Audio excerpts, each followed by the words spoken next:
그러면 이제 그 교재에 적는 내용은 제가 그 두세 말씀드렸고 이제 교재대로 하겠습니다. 자, 아까 제가 얘기했던 국가 예산 및 국세 수입을 한번 보겠습니다. 2024년도 국가 예산이 총 수입이 예산은 세입은 세금입니다. 기금은 뭐 국민연금기금 수입이 많습니다. 그래서 총 612조인데 총 지출이 656조 40몇 억이 빵꾸가 났죠, 그죠? 맞습니다. 그래서 뭐 신문에는 보니까 전체는 104조가 작년에 적자라 그러는데 24년 국세 수입을 보면 소득세가 117조입니다. 이 중에 근로소득세가 60%입니다. 근로소득 60%, 종합소득세 20%, 뭐 양도소득세가 한 17조. 그래서 근로소득세가 가장 비중을 높습니다. 그래서 근로소득세 그 세금을 안 깎아주는 이유가 국가의 세운이 거기 있으니까. 여러분들이 그만큼 국가에 기여한 겁니다. 자, 그 다음에 법인세가 62조 정도 됐죠. 법인세가 물론 삼성이 안 내가지고 시민들이 삼성이 한 5, 6조 내야 되는데 빵꾸 나버렸습니다. 상속증여세가 15조 정도 되고 부가세 82조, 증권거래세 4.8조, 종합부동산 4.2조, 수세, 관세 이런 등등이 있습니다. 이래서 이제 국세는 340인 국세도 작년에 그 세수가 빵꾸가 나왔습니다. 그래서 이제 국세청이 세수가 모자라니까 각종 세무조사라든가 여러 가지 행사를 많이 하려고 할 것 같습니다. 자, 이제 본격 그래도 증여세와 상속세. 증여는 우리가 생전에 살아계실 때 재산을 수증자가 증여받는 자죠. 증여받는 자가 내는 세금이 증여세입니다. 증여자는 주는 자, 수증자는 받는 자. 동일 이내에 10년 이내에 증여세를 합산하여 증여세를 계산합니다. 자, 내가 아들인데 오늘 예를 들어 오늘 5천만 원 줬다. 그러면 10년 뒤에 5천만 원 줘야 세금이 없다 이런 이야기입니다. 물론 더 주면 증여세 내야 되겠죠. 그래서 하여튼 10년 이내에 행들을 합산하여 증여세 계산한다. 그 다음에 그 상속세는 내가 돌아가신 분이 피상속인은 그럽니다. 상속인에게 사전 증여한 재산이 있을 경우 10년 이내에 증여재산을 합산하여 상속 계산한다. 자, 아버지가 편찬하니까 재산을 어렌지 하죠. 집은 아들, 요거는 상가는 누구 주면 10년 안에 좋은 게 있으면 돌아가실 때 상속세 합산한다 이 말입니다. 그러나 비상속인은 5년입니다. 자, 여기에서 우리가 힌트를 요즘은 여러분들이 이 젊은 자산가들이 이렇게 많이 합니다. 돈을 손녀인데 또는 손자 손녀 또 사이 며느리를 주면 5년 안에 상속세 5년 이내 동안 하고 5년 넘으면 관계없습니다. 자, 내가 오늘 사이나 손자인데 돈 5억을 줬다 각각 5년 지나면 상속세 해당 안 된다 이런 이야기입니다. 안 줬다가 나중에 5년 뒤에 5억에서 세금 반내야 되잖아, 그죠? 그래서 그런 것들을 활용해야 된다 이런 이야기입니다. 근데 옛날에는 그렇게 잘 안 했죠, 그죠? 보통 우리가 또 그 사이나 며느리는 우리들지 모른다고 유교적 관점에서 그런 경우는 많았죠, 그죠? 사실 그거 잘못된 생각이. 자, 증여세 계산은 이제 증여세 계산은 이런 세세한 거는 크게 여러분들이 아실 필요는 없습니다. 자, 그런데 우리가 배우자로부터 증여받으면 6억입니다, 6억. 자, 여러분들 배우자 증여받으면 6억입니다. 배우자는 결혼 연령과 결혼만 하면 6억입니다. 자, 그러면 특히 여기 여성분들은 이제까지 참 우리가 남편과 같이 부를 축적하는 공동 기여를 했습니다. 공동 기여를 했는데 우리인데 돌아오는 건 한도 없죠, 그죠? 나중에 예를 들어 만약에 우리가 서울은 치아버리 대구도 수성구에 아파트가 15억짜리가 많이 있습니다. 그러니까 15억이 많이 상속이 되면 상속세는 10억까지는 상속이 없습니다. 그럼 5억에 대해서 만약에 세금을 2억 내야 된다. 그러면 내가 부부간에 같이 공동으로 축적한 재산에 대해서 상속받으면 세금 내야 된다. 억울하잖아요, 그죠? 그래서 그런 것들은 사전에 내가 그 집을 15억 된 집을 부인인데 증여를 했으면 예를 들어 가격이 좀 살 때 한 10억 할 때 5억 증여했으면 나중에 상속세도 없고 아무것도 없습니다. 증여세도 없고 그렇잖아요, 그죠?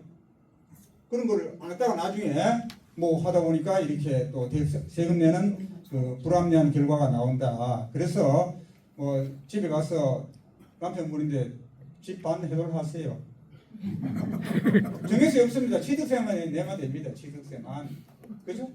그래서 나중에 만약에 예를 들어 그 아파트만 아니라도 재산이 20억 있다. 그럼 20억 그거 언제 돌아가실지 모르잖아요. 그럼 세금 내야 돼요. 그죠? 그래서 그렇다. 그래서 이제 그 10년 이내에 그렇다. 배우자는 6억. 직계 존속은 5천만 원입니다. 만 19세 미만은 2천만 원. 그리고 기타 형제 동생 이런 사이나 사이가 장애들이 받은 2천만 원. 여기까지는 세금이 없습니다. 그래서 세율은 가세 표준이 1억 되면 10%, 30억 초과는 50%입니다. 만약에 증여는 이렇게 많이 할 필요 없겠죠. 어떤 증여세율은 50%까지가 있습니다. 상속세는. 그래서 그 다음에 이제 조부모가 손녀에게 직접 증여할 때는 30% 할증합니다. 왜냐하면 세대를 생략했기 때문에 할아버지가 손자인데 1억을 줬다. 그럼 5천만 원 공제하고 5천만 원에 대해서 10% 증여세가 500만 원이죠. 그럼 30% 할증하면 650만 원만 내면 그 손자나 손녀인데 1억까지 줄 수 있다 이런 이야기입니다. 물론 성년자 손자는 5천만 원까지는 증여세가 없습니다. 자, 그래서 그 증여를 하는 게 맞다. 보통 그 요즘 이래 상담 저도 많은 상담 받아보면 이 우스갯소리 하잖아요, 그죠? 다 주면 나는 굶어 죽고 이런 말 있잖아요. 다 주면 굶어 죽고 덜 주면 뽑기 주고 안 주면 맞아 죽고 맞잖아요. 요즘 아주 현명합니다. 그래서 제 친구가 이건 실제 일어난 일입니다. 제 친구가 손녀가 초등학생 3학년 이랬는데 자기가 이제 아버지가 물론 이제 요즘 어른들은 돈이 있으면 당연히 좋겠죠. 없을상에 안 줄 수 있잖아요. 그죠? 그런데 늦게 안 줬는데 25명 아파트 사는 겁니다. 이 손녀가 가보니까 아버지는 좋은 차 타고 다니고 할아버지는 좋은 차 다니고 일하는 다른 할아버지는 보니까 다른 할아버지는 별로 없는데도 그 친구는 33평, 44평 이래 살더라 이라. 할아버지 그 설에 와서 할아버지 면담 좀 하자 이런 이야기. 방문 닫아도 놓고 할아버지 부탁이 있다. 와 뭐야 이렇게. 할아버지 내가 학교 가보니까 그 친구 집 놀러 가고 보니까 그 친구 할아버지는 거의 차도 거의 별로 좋은 거 안 타고 다니고 하는데 우리 그 집은 33평에 삽니다. 할아버지도 우리 33평 사줘 이래 되는 거예요. 그러니까 이제 이 친구는 여기 진짜가 여기 진짜인지 거짓말인지 이거 뭘 혹시 너 엄마 너 아버지가 시기든 아니요. 그래서 여세하게 그렇습니다. 아니 그래서 결국은 사줬어요. 그래야 되잖아요, 그죠? 그래서 손녀의 사기가 올라가고 그렇잖아요. 손녀도 다 파악합니다. 요즘 아들들은 더 잘 파악합니다. 아들 딸들은 요즘 여러분들 휴대폰 있으면 맨날 여러분 인터넷 못 할 때 여러분들 휴대폰 딱 인증서 갖다 놓고 딱 하면 모든 상속재산 조회라든가 다 할 수 있습니다. 그래서 아버지 재산 다 파악하는데 그거 모르겠어요. 아버지 팔려고 하면 아버지 그 팔지 마고 나중에 내 건데 이렇게 이야기합니다. 또 아버지 또 어떤 친구도 이런 게 있습니다. 정말 이 친구도 학교에 서무과장을 하면서 학교 서무과장 교사는 아니니까 사립학교에 서무과장 우리끼리 말로 백으로 안 들어갑니까? 교육행정처럼 공무시험시가 안 들어가니까 그래서 그 딸내미 보고 공부 나는 말이야 학교 다니는데 전교 몇 등 했는데 니네 인마 아버지도 못한 거가 공부도 그래 뭐하고 막 졸았습니다. 그러니까 이 손녀가 깨가 없습니까? 손녀가 옛날에 할아버지 참 아버지 휴대폰을 내가 인정해가 그 졸업증명서 때 인정 딱 해보니까 아버지 성적이 증명서 때 보니까 끝에서 몇 등이거든요. 그래서 이제 그 이야기는 못하고 열람에 받은 소리 못하잖아요. 그래서 이제 집에 어디 가서 아버지하고 대화하면서 아버지 친구들 그 이야기 들어보니까 아버지 학교 갈 때 뭔데 하던데 음악 하더라고요. 들었다. 근데 결국은 아마지도 이제 학교 선거까지 생각해보니까 자기 휴대폰이 그 회가 없을 때 아버지 인증서 받으면 되잖아요. 받아가서 인증서를 띠봤다는 겁니다. 그러고 그때부터는 아예 관여를 안 했는데 더 좋은 대학 갔답니다. 쫄았으면 아가 스트레스 받아가 못 갈 건데 더 좋은 대학 갔다 있잖아요. 그래서 우리가 그 세상은 아무도 상담할 수 없습니다. 그렇죠? 뭐 우리가 공사례가 물론 의사, 판사가 판검사 되면 좋죠. 판검사 뭐 합니까? 지지했습니까? 우리 김수영 시인의 풀 시인이 시 있죠. 예. 바람보다 먼저 눕는다. 얼마나 야비합니까? 배운 사람들이 오히려 뭐 임영웅 같은 경우나 이찬희 같은 경우에 물론 공부는 좀 못했지만 환경에 따라 가지고 물론 뭐 다른 거 그런 분들이 뭐 하다 보니까 의정부 공고 밴드고 있다가 해서 1년 돈 800억 벌이잖아요. 물론 그 확률은 아주 적죠. 공부하는 것보다는. 그렇지만 우리가 그 친구의 재능을 살려주는 게 맞다. 그래서 그만큼 요즘 투명한 사회가 된 이야기입니다. 아무도 지금 예측을 못합니다. 요새 막 그 우리가 보이스피싱 와서 여러분들 막 그 하잖아요. 어떻게 당할지도 모르잖아요. 그래서 뭐 될 수 있으면 뭐 자식들 중에 하는 게 맞지 않겠느냐 이런 생각이 듭니다. 그래야 경제가 활력이 들고 또 받는 자녀들이 마중물이 되어가지고 집도 사고 또 뭐 하고 하잖아요. 교육도 잘하고 그런 마중물이 되는 물론 뭐 여기 계시는 분들은 뭐 다 잘하고 계시지 믿습니다. 정부에서 혼인증여재산 공제. 자, 우리가 2024년부터 혼인하고 나면 혼인 전후 2년 이내 총 4년 동안 1억까지는 증여세가 없다. 원래 5천만 원까지는 증여세가 없잖아요. 그러면 결국은 1억 5천만 원까지 증여세가 없다는 이야기입니다. 그럼 자식이 1억 줘도 아무 문제 없다는 이야기입니다. 계좌이체도 아무 문제 없습니다. 만약에 결혼 전후 2년이니까 1년 반 전에 결혼하는 자녀가 있으면 지금 줘도 문제가 없다. 그럼 양가 3억이잖아요. 3억. 얼마나 좋은 제도입니까? 양가 3억. 그죠? 그 다음에 이제 출산. 자녀분들이 가서 출산을 했다. 또 출산하면 돈이 많이 들잖아요. 그럼 출산하는데도 1억입니다. 1억. 그러면 이제 뭐 우리가 그 손녀를 낳았다. 2024년부터 출생했으면 출생일로부터 2년 이내는 1억까지 그 주면 증여세가 없다. 그럼 결국은 기본 5천만 원 공제하면 1억 5천까지가 없다. 그러다 보면 결국은 3억까지 양가를 하면 3억까지 그 증여를 할 수 있다 이런 얘기입니다. 3억 정도 하면 뭐 전세 없고 집 사고 할 수 있는 그게 되겠죠, 그죠? 종자들이 되겠습니까? 그래서 이제 정부가 이렇게 개정을 했습니다. 이런 제도도 활용하시면 좋을 것 같습니다. 자, 그 다음에 물론 요거는 뭐 결혼이 2년이 경과하지 않은 경우도 뭐 지금 정해받으면 이런 공제하는데 나중에 결혼이 취소됐다. 그거 하면 뭐 어쩔 수 없겠죠. 뭐 하여튼 그렇습니다. 자, 그 다음에 증여세율이 자 우리가 그 1억 이하 10% 이건 상속세율하고 똑같습니다. 35원 초과 50% 4억 6천만 원. 자, 그 다음에 그 뭐 요렇게 뭐 이 디테일은 아실 필요는 없고 자, 그 다음에 이제 세율 개정안이 민주당에서 반대했는데 10억 초과는 40%로 그 세율을 낮추자 그러는데 근데 이번에는 다시 선거 때문에 그 세율이 개정될 것 같습니다. 물론 나중에 상속세 할 때 상속세 개정안도 설명을 드리겠습니다. 자, 증여 취소. 자, 증여를 현금이나 금전을 줬다. 내가 자식인데 1억을 줬다. 그거는 취소가 안 됩니다. 그건 세금 내야 됩니다. 자, 계좌이체 시점에 증여가 이루어집니다. 다만 증여 말고 부동산이나 다른 재산을 줬다. 뭐 예를 들어 우리가 뭐 골프 회원권이나 이런 거 줬는 거는 나중에 뭐 세금 문제가 발생하면 뭐 반환하면 3개월 이내에 반환하면 증여세가 없습니다. 증여도 취소도 가능하다 이런 이야기입니다. 석 달 이내는 석 달이 넘으면 안 된다 뭐 이런 이야기입니다. 그래서 뭐 그런 제도를 활용하면 된다. 자, 그러면 우리도 증여도 될 수 있으면 아들도 주고 아들도 주고 딸도 주고 사이도 주고 며느리도 주고 또 20세 넘으면 손자 손녀인데 나눠주면 세율이 그만큼 줄고 나중에 우리가 상속세 부담이 크게 없다는 이야기입니다. 나눠서 증여하라.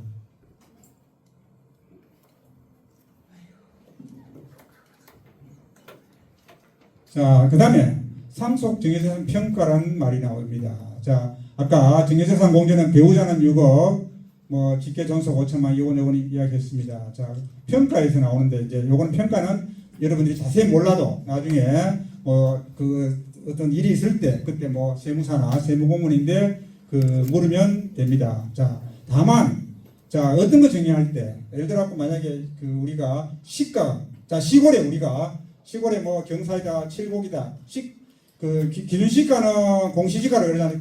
뭐 토지다. 공시지가는 1억밖에 안 된다.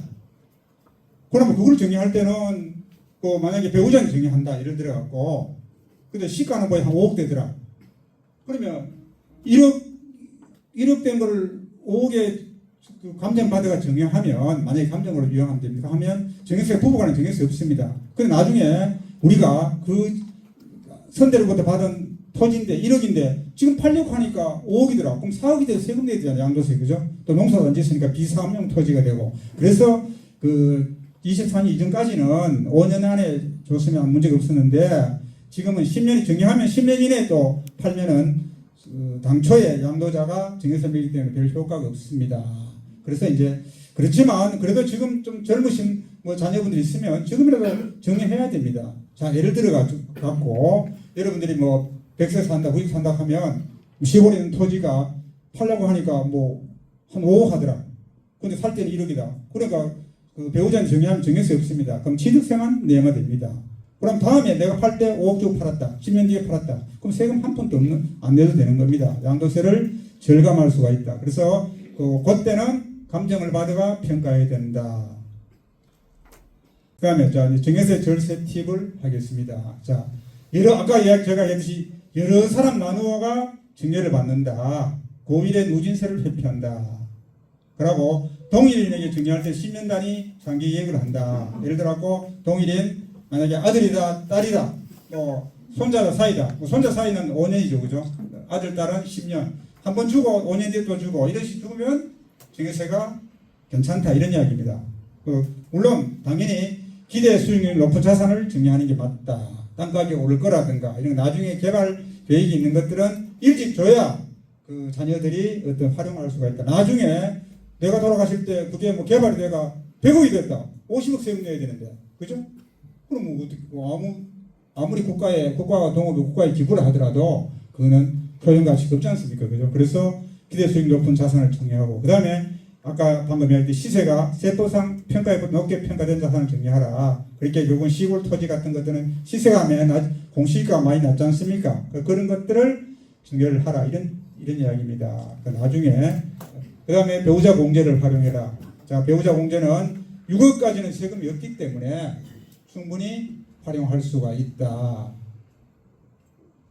그 다음에 그 부담부 증여 활용. 자, 그 양도소득세가 비과세 되는 자산. 자, 이런 게 어떤 게 있나 하면은, 자, 우리가 그 시골 집이, 무슨 대구의 아파트가 만약에 다르지만 10억을 한다. 아파트가 10억 한다. 그러면 내가 나중에 아파트 말고 내 다른 금융자산하고 뭐 또 다른 자산 합치면 나중에 상속세 내야 되잖아요. 그럼 10억을 아들한테 어떻게 주느냐? 자, 대출이 만약에 6억이 있다. 그럼 6억은 대출을 아들이 승계하고 4억만 아들이 아버지 통장에 입금하면 됩니다. 물론 그 아파트 같은 거는 부자 간의 거래는 자금이체가 정확히 돼야 됩니다. 다만 그 시가의 5% 범위 내에서 해야 됩니다. 근데 10억짜리 아파트를 7억 주고 팔았다. 그러면 부당이익 계산 거래가 세무서에서 조사가 나오니까 그 10억에서 한 5% 차이 내서 주고, 그러면 1세대 1주택은 세금이 없기 때문에 12억까지는 세금이 없기 때문에 그냥 줘도 되는 겁니다. 자식인데. 그죠? 주고 뭐 어떻게 되고, 또 나중에 만약에 그 아파트가 내가 뭐 전세나 그 월세를 받는다고 그러면 아까 말했던 통장은 내가 갖고 있고 명의만 아들한테 주면 된다. 그래서 그 10억짜리 이런 것도 그 부담부 증여를 위해 가지고 양도소득세가 할 수가 있다. 그다음에 증여 시기에 따른 절세 테크닉 해가지고 일반 우리 상가나 일반 건물은 1월 1일 날 되면 공시가가 올라갑니다. 공시지가나 그럼 그 전에 하면 되죠, 그죠? 자, 그럼 그 아파트는 4월 1일 기준입니다. 그럼 3월 전에 정리하면 됩니다. 다음 또 가치가 올라가니까. 또 토지는 5월 말에 공시지가가 공시를 하거든요. 그래서 내리면 정리하고 오르면 정리하고 내리면 또 내린 후에 정리해버리면 됩니다. 오히려 공시지가 5월 말에 하는데 6월 달에 보니 공시가 계획안이 금액이 다운됐더라고. 그때 정리하면 됩니다. 그래서 그런 절세 테크닉을 활용하면 됩니다. 그리고 자, 여기에서 이제 세무조사 대비 차용증 작성.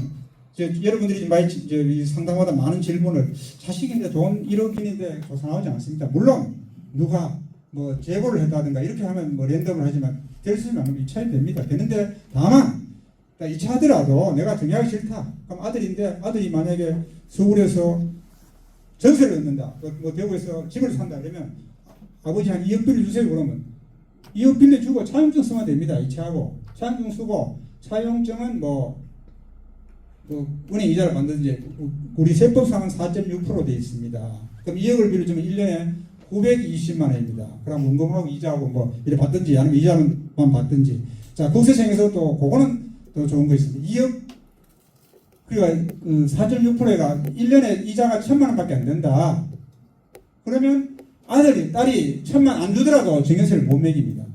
왜? 1,000만 이하는 법상 증여세를 못 매깁니다. 그럼 2억 1,000 얼마까지 되겠죠, 그죠? 그럼 뭐 아들이나 딸들이 뭐 어떤 집을 산다든가 전세를 얻는데 상당한 도움이 되겠죠. 그래서 차용증 쓰면 됩니다. 그리고 나중에 뭐 그 구청이나 이런 데서 자금 출처하면 뭐 세무조사 대비 차용증 작성해 놨으니까 차용증이야 솔직히 우리 만들어 놓으면 되잖아요. 만들어 놓고 정 안 되면 또 뭐 그 아들 딸들이 용돈 주잖아요. 용돈 주는 그거를 뭐 이자로 받았다 하면 되잖아요. 이자, 그죠?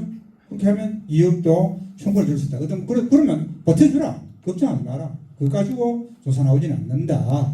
그래서 뭐 국세행정이 그렇게 아무리 투명하대도 그런 데까지는 미치지 못한다. 기업들이 많으니까, 그죠? 자, 그 다음에 그 국세청이 이제 감정평가 하도 이제 물론 뒤에 상관없는데 예산을 그 작년에는 감정평가 예산을 45 올해는 296억을 예산을 반영했습니다. 이건 무슨 말이고 하면 상속세나 증여세 신고 들어오면 기준시가로 들어온다 이런 이야기입니다. 그러면 국세청에서 시세는 10억 하는데 기준시가 5억 들어오니까 뭐 문제가 있죠. 그러면 국세청 자기들이 감정사를 사가지고 감정해가 시가로 세금 매기겠다 이런 이야기입니다. 그래서 이게 이제 곧 더 강화될 것 같습니다. 그래서 이런 등등을 활용하면 뭐 증여세가 충분히 절세할 수가 있다. 또 자세한 것들은 여러분들이 뭐 책을 보시든지 보시면 된다. 그래서 세상은 참 이게 내가 상속세는 뭐 이거 다 여러분들 뭐 다 기억은 못 하시지만 상속세가 지금 상속세가 지금 개편안이 국회에 올라와 있어서 상당한 지금 우리 국가의 화두로 떠오르고 있습니다. 상속세는 자 대충 우리가 일반적으로 여러분 아시다시피 10억까지는 상속세가 없다고 봅니다. 10억. 물론 뭐 자산 부채를 그리고 배우자가 없다. 돌아가시고 뭐 혼자 계신다. 그럴 경우에는 5억까지는 상속세가 없습니다. 물론 뭐 그 배우자 돌아가시고 뭐 그다음에 배우자 있으면 10억까지. 그러면 뭐 10억도 넘을 수 있다. 자, 그리고 이제 금양임야라든가 묘토인 농지는 2억 원까지 상속 재산에서 빼준다. 자, 그리고 우리가 지난번에 그 유명하신 이수영 그와 그 서울대 나가지고 그 사업하셨던 분 있었잖아요. 기억나십니까? 카이스트에 뭐 900억 기부하신 분 있죠? 여자분. 그 남자분은 그 서울 뭐 법대가 나오신 거. 그분은 싱글이잖아요. 혼자니까 자기 버린 돈 평생을 상속세 국가에 450억 낼 바에는 과학 인재를 육성하자 카이스트에 997억 내었습니다. 정말 대단하신 분이다. 자기 진짜 그렇잖아요, 그죠? 그래 그런 분이 정말 그 국가에 기여하면 없다 이런 이야기입니다. 공익법인 출연재산 그리고 또 특히 또 교직에 계신 분 많지만 또 우리 유경사업하면서 학교 재단을 설립하고 뭐 고등학교나 중학교 뭐 이런 설립하면 또 뭐 상속세나 증여세는 없습니다. 그 결국은 나눔과 배려고 사회의 기부입니다. 국가의 선한 영향력을 발휘하지 않습니까, 그죠? 그래서 그 노블레스를 실천하는 사람들이 아닌가 싶습니다. 그 다음에 장례비는 뭐 1,000만 원까지를 빼준다 이렇게 되어 있습니다. 그 다음에 사전증여재산 아까 피상속이 돌아가시기 전 10년 이내 거하고 상속이 아닌 자는 5년 이내 거를 합산해서 과세한다. 물론 이제 그 상속재산에는 토지, 건물, 금융, 예금 말고도 있습니다. 보험금. 여러분들이 그 무슨 뭐 상해보험이다, 운전자 보험이다, 정신보험이다. 그 보험 타면은 그 보험도 상속 재산에 들어갑니다. 어떤 분들은 자녀분들은 우리 아버지 재산 얼마 없는데 무슨 상속세 나오나 그러는데 그런데 보험이 뭐 10억이더라. 세금 내야 됩니다. 그죠? 보험금. 그래서 그거는 간주 상속 재산이다. 민법상 그 피상속인의 재산은 아니지만 상속으로 간주한다 입니다. 보험금, 신탁금, 퇴직금. 만약에 뭐 퇴직하게 돌아가셨다. 그럼 퇴직금도 상속 재산에 들어갑니다. 자, 그 다음에 상속 공제는 기초공제 2억, 뭐 일괄공제 5억, 배우자 상속 공제는 맥시멈은 30억, 그 미니멈은 5억입니다. 재산이 많더라. 그럼 배우자한테 주면 30억까지든 세금 안 낼 수 있다 이런 이야기입니다. 자, 물론 이제 배우자 공제는 그 재산에 따라 다르겠죠, 그죠? 그래서 그거를 제외하면 소위 말하는 세금 매기는 과세 표준이 나오는데 상속세는 아까 증여세율이랑 똑같습니다. 1억 이하 10%, 30억은 초과되면 50% 세금입니다. 정말 우리나라 상속세 정말 문제입니다. 그죠? 일본 이 OECD 국가 중에서 가장 높아요. 상속을 하는 거 내가 특히 서울의 수도권에 강남에 뭐 보니까 뭐 33평 아파트 9평 하잖아요. 9평이 30억씩 하대요. 그분들 뭐 투기 했습니까? 투기 안 했잖아요. 우연히 서울 가서 정착하다 보니까 오는데 30억 넣고 세금 12등 내야 돼요. 그럼 어떡할 거예요? 그죠? 그래서 그런 게 있다. 하여튼 그 세율이 높다. 그리고 세대를 건너뛴 상속시는 30% 할증이다. 자, 그 세대 생략하고 바로 손자에 줬다. 그렇게 30% 할증한다. 그런 등등. 그러고 그 상속세는 연부연납이 가능하다. 종전에는 5년간 연부연납이 가능했는데 지금은 10년이다. 작년부터는. 자, 그러면 그 이건희 회장도 작년에 올해 돌아가셨으면 10년 동안 분할할 수 있었는데 그 전에 돌아가셨기 때문에 5년간 분할합니다. 그러면 12조를 5년간 나누면 1년에 2조 4천억을 주식 팔고 뭐 등등 해서 상속세를 내고 있습니다. 자, 그 다음에 납세담보도 가능하고 연부연납도 신청이 가능합니다. 2천만 원 초과되면. 그러면 만약에 상속세금이 2억 나왔다. 1년에 2천만 원씩 나눠 낼 수 있습니다. 대신 부동산 담보는 해야 되겠죠. 그죠? 그래서 담보하고 나면 그 대신에 이자 여기는 가산금이 3.5% 지금 3.1%로 내렸습니다. 그럼 은행 이자하고 비슷하잖아요. 그죠? 그래서 나눠 내면 자금 활용 여력이 있다 이렇게 보는 겁니다. 자, 그 다음에 피상속인이 재산을 처분 인출하거나 돌아가시기 전에 또 이런 게 있습니다. 아버지가 요양원에 계신다. 또 어머니가 요양원에 계신다. 그러니까 자녀들이 아버지 통장 가지고 또 카드 가지고 계속 빼냅니다. 통장에서 카드 CD기로 빼내면 그냥 나는 돌아가실 때 아버지 상속재산이 5억밖에 없는데 왜 상속조선아버지 이렇게 또 합니다. 근데 이제 세무서에서는 은행 계좌를 다 열람하거든요. 해보니까 막 1년 이내에 막 뺏는 게 2억이 넘더라. 그러면 그거 상속재산에 합산한다. 물론 빼가지고 아버지의 간병비라든가 치료비 썼는 거는 봐주겠지만 이유 없이 했는 것들은 안 된다. 그래서 또 2년 재산병률 5억 원 이상 되면은 이런 거를 상속재산으로 추정한다 이런 이야기입니다. 그래서 본래 상속재산에다가 간주 상속재산, 추정 상속재산 합쳐서 상속세를 과세한다 이런 이야기입니다. 그래서 될 수 있으면 그거를 할 때는 빼는 건 좀 곤란하겠죠. 그 전부터 작업을 해야지 갑자기 돌아가시기 전에 작업해서는 안 된다. 또 이런 경우 많습니다. 이런 걸 이용해가. 자, 우리끼리 말로 여러분들 우리 세대는 장남 선호사상 아닙니까? 유기주의 사회에서 농사를 지면 장남인데 상속재산 다 주고 또 뭐 제사 지낸다고 주고 그래서 옛날에는 민법에 상속지분도 장남이 제일 많았습니다. 차남이나 출가한 딸은 지분이 적은데 특히 여성가족 보호 들어와서 상속지분은 배우자 1.5 나머지 1입니다. 그러면 자녀가 3명 있다. 그러면 4.5 중에 1.5는 어머니, 나머지는 1 이렇게 가져가도록 되어 있습니다. 장남이고 필요 없습니다. 자, 그래서 그러다 보니까 옛날에는 이 장남이 항상 아버지 통장을 관리하다 보니 뼈가 많아 상속을 덜 내려고 또 자기 하려고 우리끼리 말해 자기 하려고 돈을 막 뺐습니다. 뼈가 상속 조사하고 생공문이 상속 조사하니까 돈이 막 계속 빠졌거든. 그 보니까 결국은 그 돈이 그 장남 통장에 들어갔더라 이런 이야기가. 그럼 뭐 결국은 세무서에서는 가만히 있겠습니까?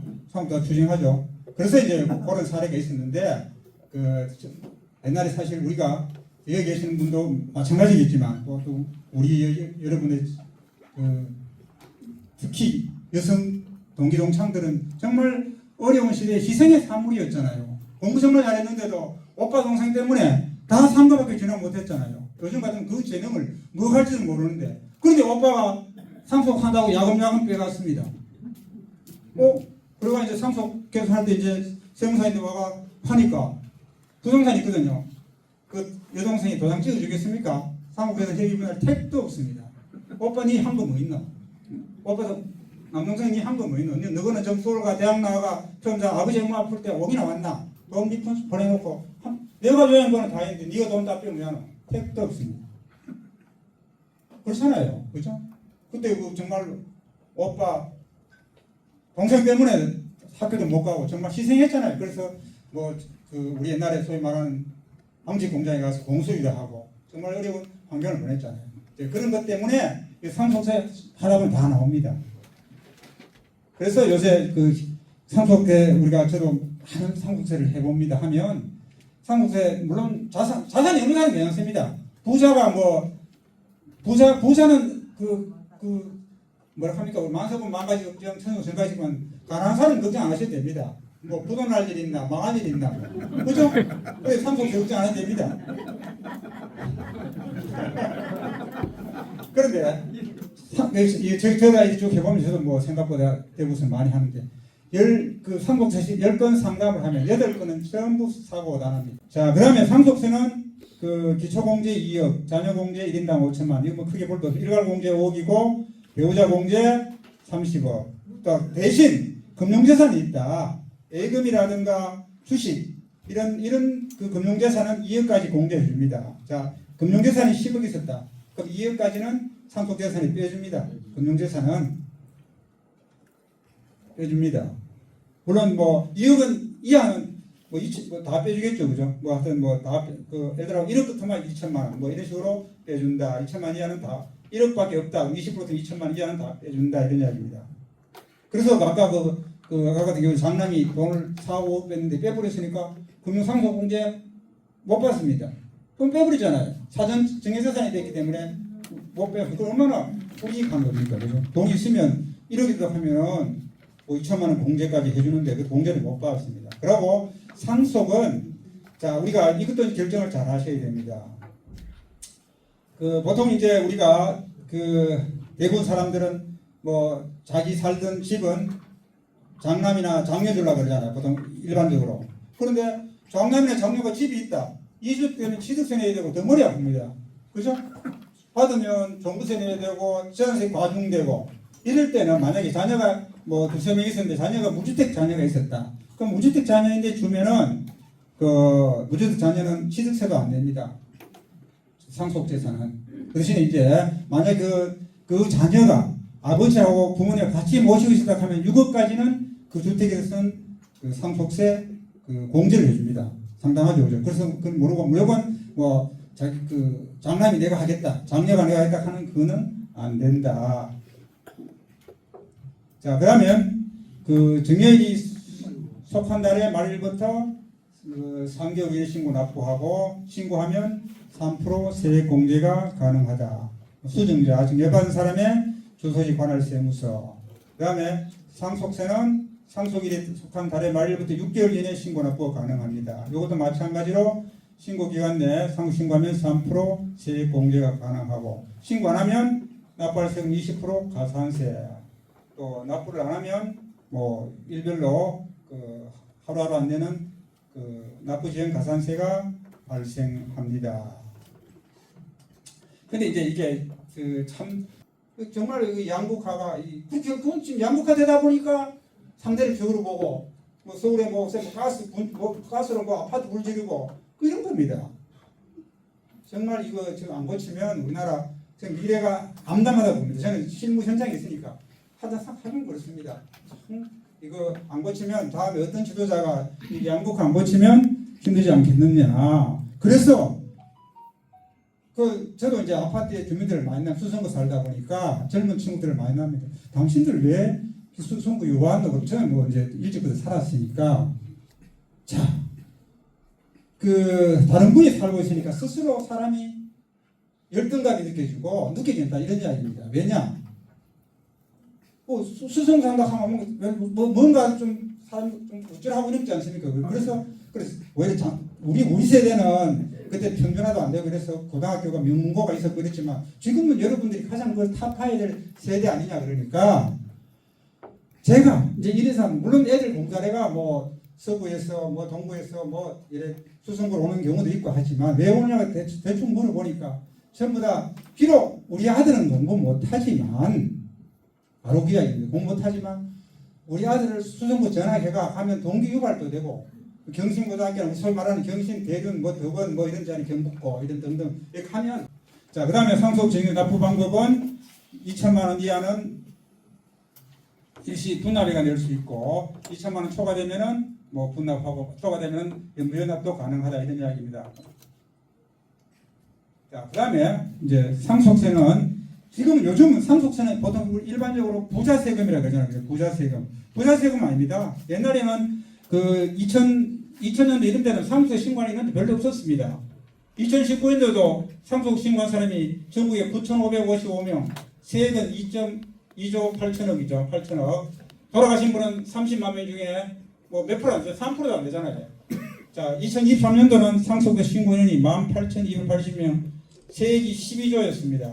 이 중에 여기 12조이 1년에 삼성이 2억 4천 있습니다. 그만큼 그렇습니다. 물론 LG는 그때 7천억이었죠. LG 상속세는 7천억이었습니다. 그럼 피상속인이 35억 3천. 요즘 그러면 10억 이상만 되면 상속세 다 해당이 된다. 부자세가 아니라 이런 이야기입니다. 그래서 상속세를 절세하고 하는 게 우리가 가장 현명한 경제 생활이 아니겠나 이런 생각이 듭니다. 그래서 상속세는 될 수 있으면 재산은 부부 공동명의로 하라. 지금 젊은 친구들은 다 부부 공동명의로 합니다.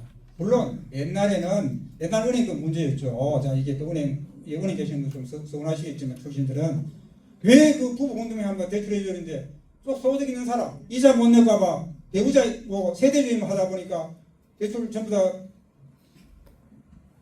그 남편 앞에 했잖아요. 그 남편이 사업하다가 떨어먹으면 나중에 누가 책임집니까? 기까지 내놨잖아요. 그렇게 부부 공동명의 하면 문제 없잖아요. 담보를 제공하면 되니까. 자, 재수만 요즘 젊은 친구는 다 이렇게 합니다. 전부 재산 공동명의로. 왜 할 수 있는 게 7가지는 증여세가 없잖아요. 10짜리 집 샀다. 물론 그 배우자가 소득이 없었다. 그래도 같이 공동해도 7가지는 증여세가 없으니까 공동명의 하면 됩니다. 그럼 나중에 상속세가 만약에 뭐 6억짜리가 15억 되고 뭐 10억짜리 20억 되면 20억 되는 사람 다 세금 내야 되는 거죠. 그런데 그렇게 나눠서 하는 게 상속세 절세 팁이다. 자, 그 다음에 사전 증여. 아까 상속인은 10년 사전에 증여를 좀 하라 이런 이야기입니다. 그리고 상속인 외에는 뭐 하면 아까 뭐 손자나 며느리나 사위는 5년 안에 해보고 5년 지나보면 상속세 해당이 안 된다. 또 배우자 공제를 세대 활용, 협의분할입니다. 협의분할. 자, 이 협의분할 하는 거는 상속이 딱 되면 자 배우자가 얼마 할 것이냐. 배우자가 공제를 많이 받으려고 하면 배우자 앞으로 많이 가야 되겠죠. 근데 배우자가 또 많이 주면 배우자는 다음에 또 상속해야 되니까 머리 아프죠. 왜냐하면 5억이니까 그때는. 그래서 이제 그게 그렇단 말이야. 그래도 그렇게 해야 된다.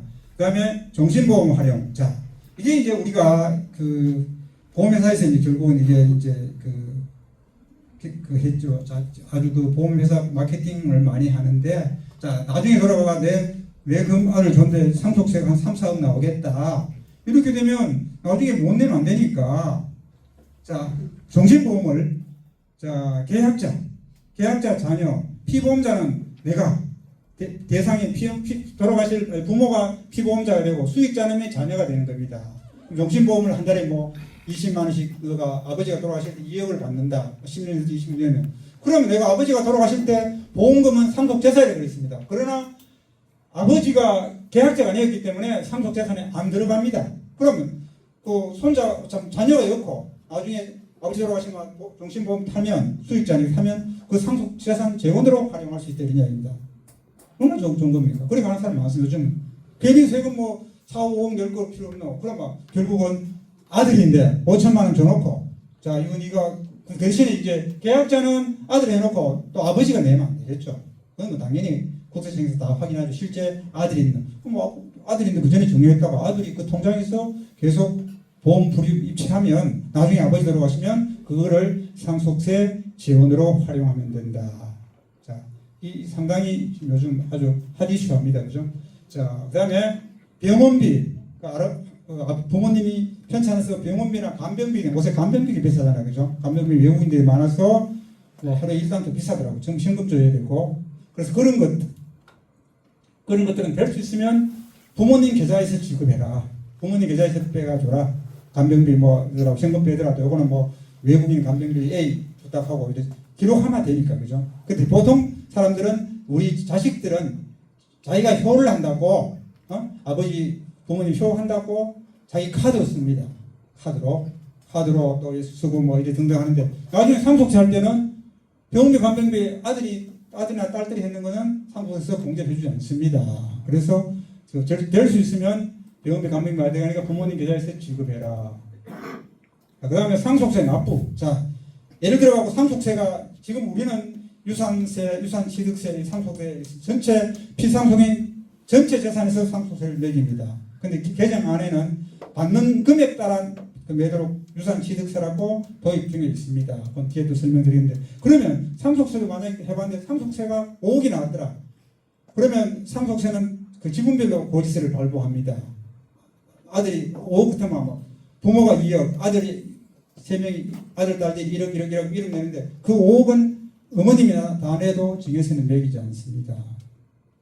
왜냐하면 연대 납세 의무가 있기 때문에 그거는 증여세가 없습니다. 그러면 될 수 있으면 어머님이 다 내면 애들들이 나중에 그 세금 안 내면 부담이 더 적잖아. 그죠? 그럼 나중에 활용할 수 있잖아. 그래서 그 상속세 납부는 될 수 있으면 부모님이 하는 게 맞다. 그러면 상속에 그 절세의 팁이 된다.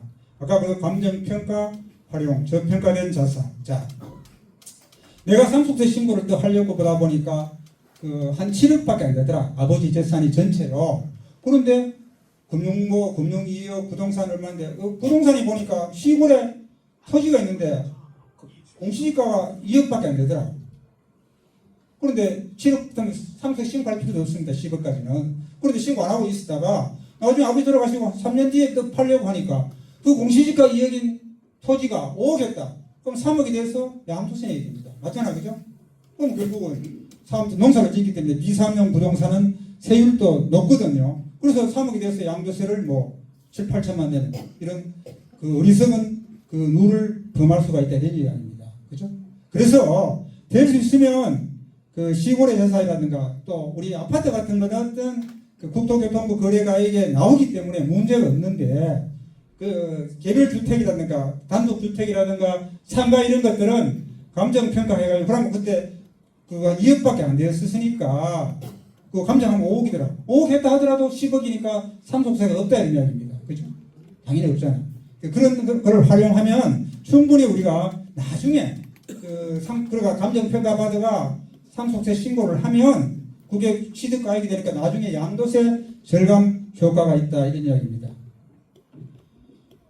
그 다음에 아까 제가 이야기했던 주택 상속시는 될 수 있으면 무주택자에게 상속하라 그런 이야기가 있고, 그 다음에 연부연납. 자, 상속세는 그 23년 이전까지는 5년이었습니다. 근데 작년 24년부터는 10년간 분할을 낼 수 있습니다. 상속세가 뭐 1억이 나왔다. 그러면 1년에 2천만씩 내면 됩니다. 10억 나왔다. 1년에 10억 나왔으면 1년에 1억씩 내면 됩니다. 그러면 뭐 당장이 안 그러면 부동산 팔 때 못 내잖아요. 그래서 연부연납과 담보를 제공해야 되겠죠. 그죠? 그래서 담보가 된다.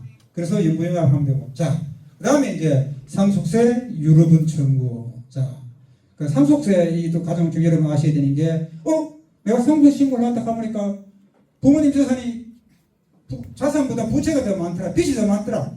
그러면 뭐 상속 개시 안 날로부터 3개월 이내에 한정 승인하든지 상속 포기하면 됩니다. 포기 안 하고 있다가 나중에 은행권이라든가 뭐 국세청이나 이제 있으면 아버지 그 상속세 뭐 여러 아버지의 세금이라든가 은행 채무를 전부 상속인데 승계됩니다. 그래서 아버지 재산을 우리가 상속조의 원스톱 서비스가 있거든요. 그래서 구청에 가면 아버지나 뭐 이런 다 나타납니다. 그보고 오히려 그 상속 재산보다 빚이 많더라. 그럼 상속 포기해버리면 돼요. 포기하면 문제가 없습니다.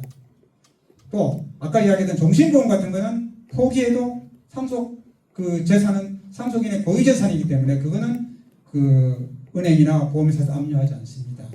아까 그 보험은 보험 그러니까 그거는 고유 재산이 관계없습니다. 그래서 영부영납을 하면 되고, 유류분 청구. 자, 아까 제가 이야기했듯이 그 특히 그 우리 그 여성분들은 옛날에 참 그 오빠 동생 때문에 상가밖에 진학도 못하고 여러 가지 참 희생의 산물이 됐잖아요. 그런데 갑자기 나중에 보니까 상속이 이루어져가 옛날에 특히 시골에는 조치법 해가지고 조치법 아시죠? 조치법가 장남들이 다 땡겨갔습니다. 아무튼 문재인 정소회를 하면서 가져가 버리고. 자, 그런데 또 보니까 상속이 됐다. 그게 장남이 돼 있더라.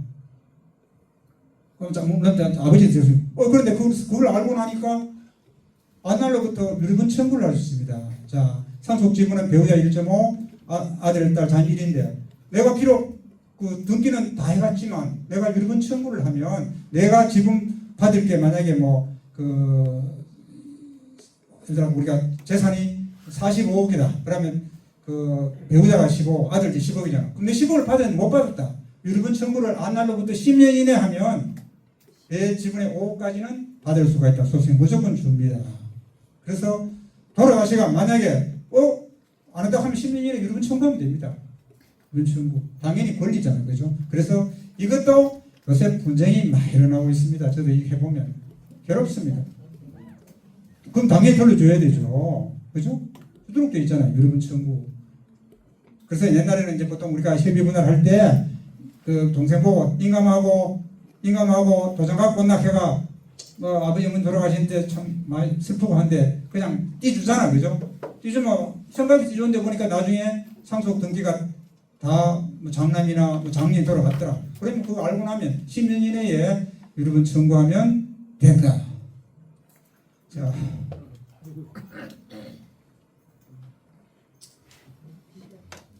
자, 하여튼 그 상속세는 이렇다. 그래서 또 특히 또 이제 여러분들이 보면 그 상속세를 평가할 때 보면 그냥 여러분들이 또 십자우아이라고 특히 또 많이 배우신 분들은 자기 판단을 하거든요. 상속세도 마찬가지고 양도세도 마찬가지고 그러다 보면 나중에 그 우를 많이 범하죠. 특히 그 우리 세법 같은 거는 그 사전에 하면 다 아까 절세를 할 수 있는데 팔고 나서 상담하면 안 됩니다. 윤석열이도 안 되는데 뭐 누가 됩니까? 그죠? 그거는 아무도 안 됩니다. 아까처럼 증여 취소, 그거는 아까 3개월 이내에 정해했던 걸 취소, 그거는 되는데 다른 조항들은 아무도 안 된다 이런 이야기입니다. 정말 이게 우리가 세금이 평생 내가 살아가면서 여러분이 오늘 커피 한 잔 먹어도 부가세 1,000원을 내듯이 내가 태어나고 돌아가실 때까지 세금과 같이 살아가고 있는 겁니다.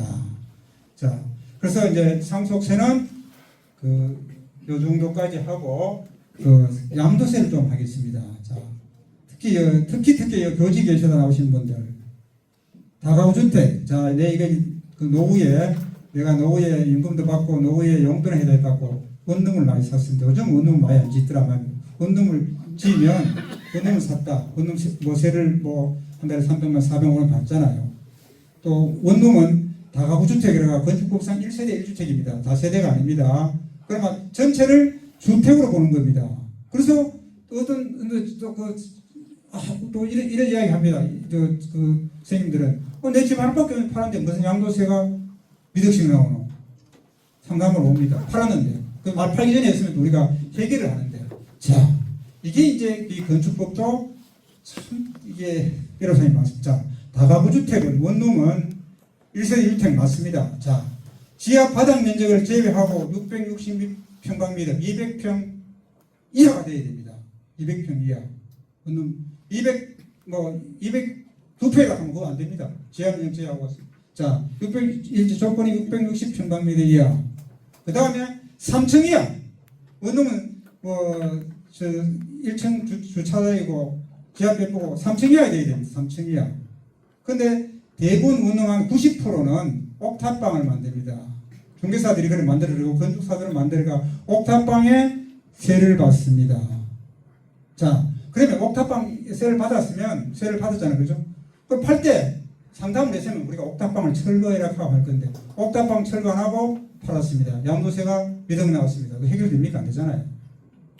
3층이야 660평방미터. 그 다음 또 19가구 이하 방이 19개 이하 그럼 옥탑방 만들면 20개 되어버리잖아, 그죠? 또 22개 되고 요게 그 1가구 1주택의 가장 그 포인트입니다. 특히 원룸 갖고 계시면 주위에 계시면 그 원룸 팔 때는 항상 그 상담을 하고 파시라 해야 됩니다.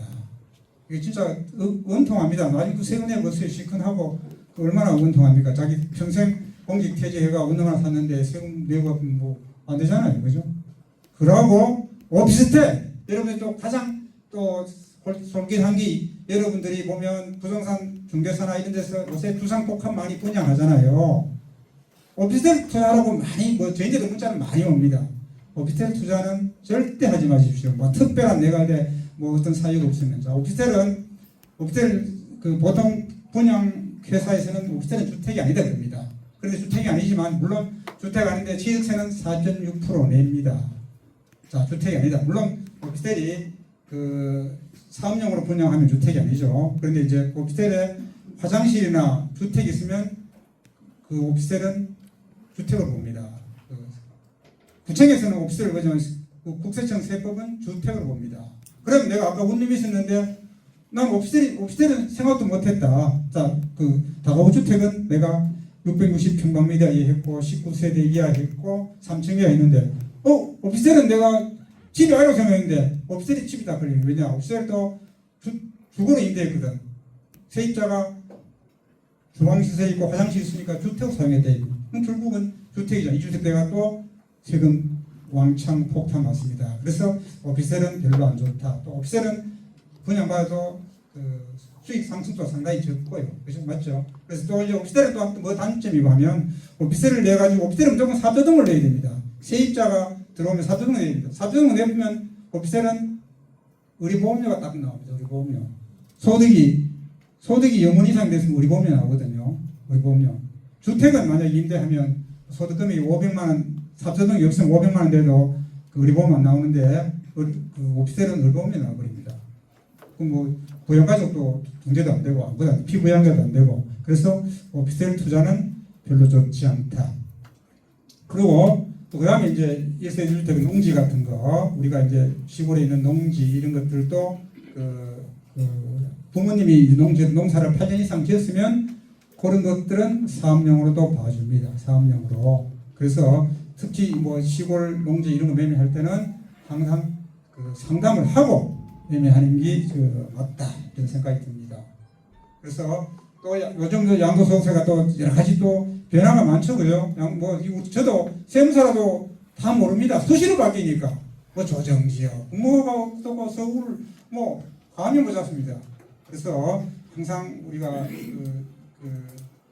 세법은 우리 일상생활에 밀착되어 있기 때문에 항상 주위에 세무사나 세무공무원에 물어보서 의사결정을 하는 게 아주 좋은 방법이다 그 생각이 듭니다. 자, 양도세는 요 정도까지 하겠습니다. 더 뭐 혹시 궁금한 있으면 나중에 전화 주시면 상세히 설명을 드리겠습니다. 자, 제가 시인을 대비해서